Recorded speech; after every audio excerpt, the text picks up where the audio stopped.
Hello বন্ধুরা, good morning, welcome back to my channel happy DB family. তোমরা সবাই কেমন আছো? আশা করছি সবাই অনেক ভালো আছো। বাট আমার ফ্যামিলি, আমিও শরীরের দিক থেকে ভালো আছি, কিন্তু মনের দিক থেকে এক ফোঁটাও ভালো নেই। যেহেতু বাবার শরীরটা এখনও ঠিক হয়নি, তাই সেই খারাপ লাগা নিয়ে বা সেই দুঃখ নিয়ে বলতে পারো টেনশন ভাবনা চিন্তায় একদমই ভালো নেই। তো যাই হোক, এদিকে সকালবেলা উঠে আশিবাসি কাজে লেগে পড়লাম, আর এদিকে দেখো ঘর বাড়িটা ঝেঁটিয়ে নিয়ে উঠানে চলে আসলাম। বরমশাই উঠে পড়েছে, বেশ অনেকক্ষণ হয়ে গেছে। বরমশাই কিন্তু উঠে চাটা খেয়ে চলে গেছে কাজে। আর আমার মেয়েও ঘুম থেকে উঠে পড়েছে, কিন্তু মেয়ে গেছে কলপারে ব্রাশ করছে। তো যাই হোক, আর এদিকে আমাদের উঠোনের অবস্থা দেখেছে বন্ধুরা, কি পরিমাণে আমাদের উঠোনটা পিছল। যখন বর্ষা হয় বৃষ্টি হয়, তখন এই উঠোন থেকে হাঁটাটা যে কতটা রিস্ক, এত পিছল হয়ে যায়। আজকে আমার মামামের প্রথম পরীক্ষা বাংলা, তাই তো?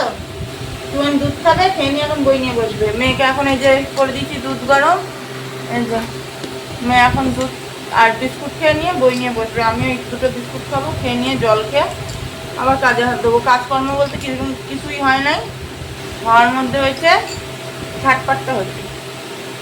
খুব রান্না করবো, যে তাড়াতাড়ি রান্না করে নিয়ে তারপরে আবার মেয়েরা নিয়ে স্কুলে যেতে লাগবে। কেননা যদি দাঁড়াতে হয়, আজকে যেহেতু পরীক্ষা, ইচ্ছা আছে একেবারে একটুখানি দাঁড়াবো, দাঁড়িয়ে নিয়ে মেয়েকে নিয়ে আসবো। দেখা যাক, জানি না কতদূর কী হবে। আর এত গরম লাগে না বন্ধুরা, সকালবেলা দিয়ে প্রচুর গরম লাগছে। আজকে তাও বৃষ্টিটা সকাল দিয়ে হয়নি, মেঘটাও এখন পর্যন্ত আসেনি, মেঘের দেখা পাইনি। তো যাই হোক, চলো মেয়েদের দুধ বিস্কুটটা খাইয়ে দিইনি, জামা কাপড় কাচবো। ছাগল বের করে নিয়ে আছে, বড় মাসে অনেক দেরি করে গেছে না কাজে, ছাগল বের করার আর টাইম পাইনি। ছাগল বের করবো, ছাগলের চালা রেটবো, ঘর মুছবো, এদিকে রান্না করবো আর এদিকে এগুলো করবো, তাহলে মাঝে চলো। মাছটা সকালবেলা গরম জলে ধুয়ে নিয়ে নুন হলুদ মাখিয়ে রেখেছিলাম, দিয়ে পরে তেল দিয়ে দিয়েছি। তেলটা গরম হলে মাছটা ভাজা বসাবো, এদিকে সবজিটা কাটতে যাবো। এদিকে আমার মাছ ভাজা হয়ে যাবে, সবজি কাটা হয়ে যাবে, তারপরে ব্যাস তরকারি এদিকে ফুটবে, আমি এদিকে কাজ করবো।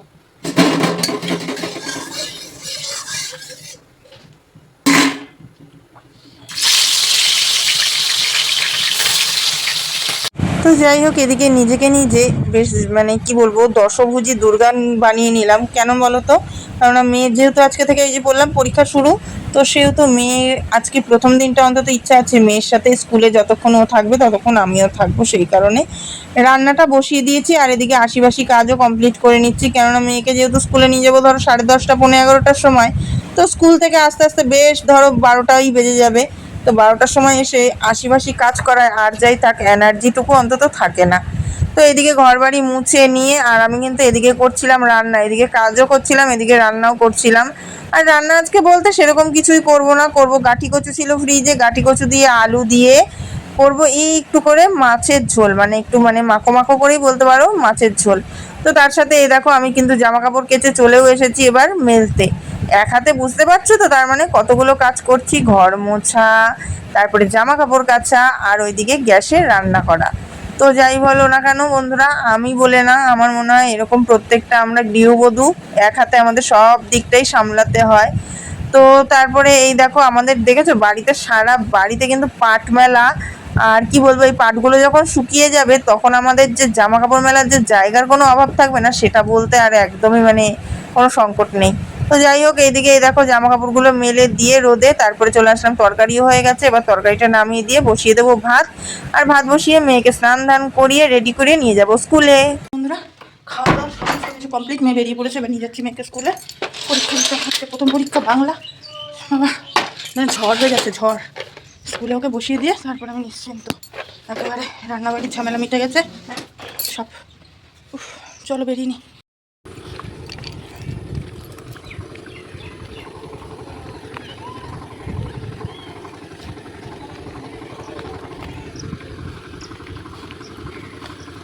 তো এদিকে দেখো বন্ধুরা, মেয়ে কিন্তু আমার পরীক্ষা দিতে বসেও গেছে। এখনো পরীক্ষার খাতা যদিও বা দেয়নি, খাতা দিলে এরকমভাবে এতটা কাছে মেয়ের থাকতে পারতাম না কখনোই। তো যাই হোক, যতক্ষণ না পরীক্ষার খাতা পাচ্ছে ততক্ষণ একটুখানি মেয়ের সামনে বসেছিলাম, আর মেয়েকে এটাই বলছিলাম যে শোনাই, মন থেকে পরীক্ষা দিবি, মাথা ঠান্ডা করে ভালো করে কোশ্চেন পেপার পড়ে তারপরে কিন্তু পরীক্ষা দিবি। মেয়ে বলছে হ্যাঁ মা হ্যাঁ। তো তারপরে এদিকে আমার বাড়ি এসে অবস্থা দেখো বন্ধুরা, আমার অবস্থা একেবারে প্রচুর প্রচুর খারাপ হয়ে গেছে, কেননা আমার মাথায় গ্যাস উঠে গেছে। আর আমার এটা এখন বলে না, আমার গ্যাসের প্রচুর প্রবলেম বলতে পারো। আর আমার যখনই গ্যাস হয় তখনই আগে আমার মাথায় উঠে যায়। আর এই টাইমটা যে আমার কি পরিমাণে কষ্ট হচ্ছিল, আমি তোমাদের জাস্ট বলে বোঝাতে পারবো না। গা হাত পা কাঁপছিল, মাথা ঘোরাচ্ছিল। আমি একবার ভাবছিলাম যে আমি কাউকে বলবো যে আমার এরকম এরকম কষ্ট হচ্ছে, বা আমি মনে মনে ভাবছি যে দেখি না আর খানিকক্ষণ, দেখি কি হয়। তো আমি কিন্তু মেয়েকে স্কুল থেকে বাড়ি নিয়ে চলে এসেছি, কিন্তু আমার এখনও স্নান দান হয়নি, এতটা পরিমাণে শরীর খারাপ লাগছিল। আমি ভাবছিলাম যে একটুখানি আগে রেস্ট নিয়ে নিই, একটুখানি ঘুম দেবো তারপরে। হ্যাঁ, এরকম শরীর খারাপ লাগতে লাগতে একটুখানি ঘুমিয়েও পড়েছিলাম। কি করব বলো, এতটা পরিমাণে যে শরীরটা আমার খারাপ হয়ে যাবে সকাল থেকে আমি জানলে একটা হলেও গ্যাসের ওষুধ খেতাম। ফাইনালি অনেকটা সময় যাওয়ার পরে বন্ধুরা উঠেছি। এতটা পরিমাণে শরীর খারাপ লাগছিল কি বলবো, মানে উঠে বসার ক্ষমতা ছিল না। এখন বাজছে কটা বলো তো?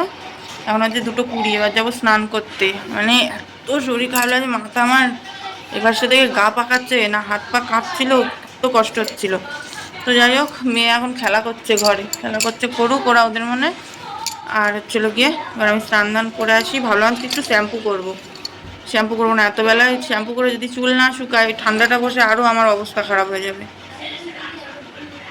এত মানে পরিমাণে গ্যাস হয়ে গেছে, মাথায় উঠে গেছে গ্যাস। আমার একটু গ্যাস হলে এমনি তো আমার মাথায় উঠে যায়, জানো, আমার গ্যাস মাথায় ওঠার সমস্যা আছে।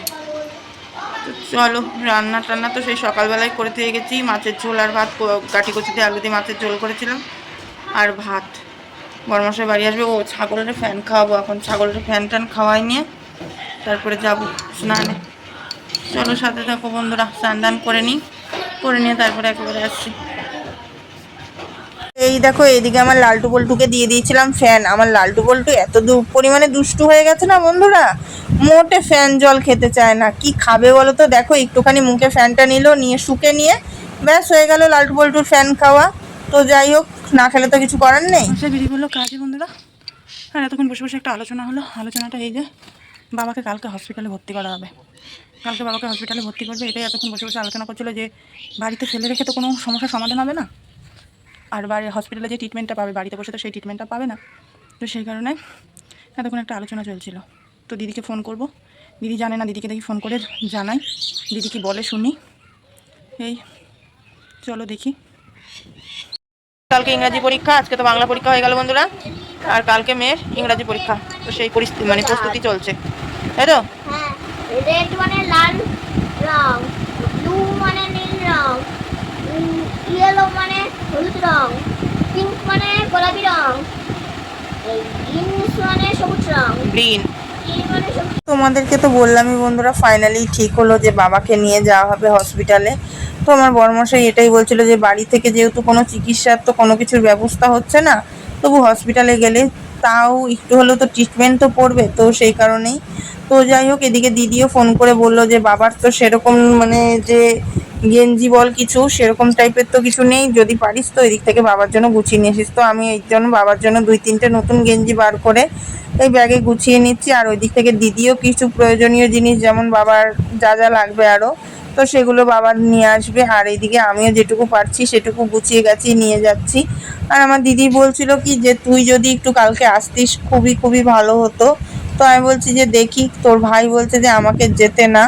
তো আমি তো যাবোই, পরশু দিন থেকে তো আমার যেতেই হবে, তুই আমি দুজনেই থাকতে হবে বাবার কাছে। কিন্তু দিদি বলছে যে না, তুই কালকে একটু আসলে ভালো হতো, যেহেতু দিদির মেয়ে অনেকটাই ছোট। তো দিদি বলছে আমি তো আর নিয়ে তো ধর হসপিটালের ভিতরে ঢুকতে পারবো না, তাই বাইরে তুই হোক আমি হই যেই হই না কেন একটু যদি বাইরে নিয়ে দাঁড়াতাম আর তারপরে হসপিটালের ভিতরেও ঢুকতে পারতাম নিশ্চিন্ত মনে। তো আমি দিদিকে বললাম ঠিক আছে, তোর ভাইকে ফোন কর, ফোন করে বল, দেখ কি বলে।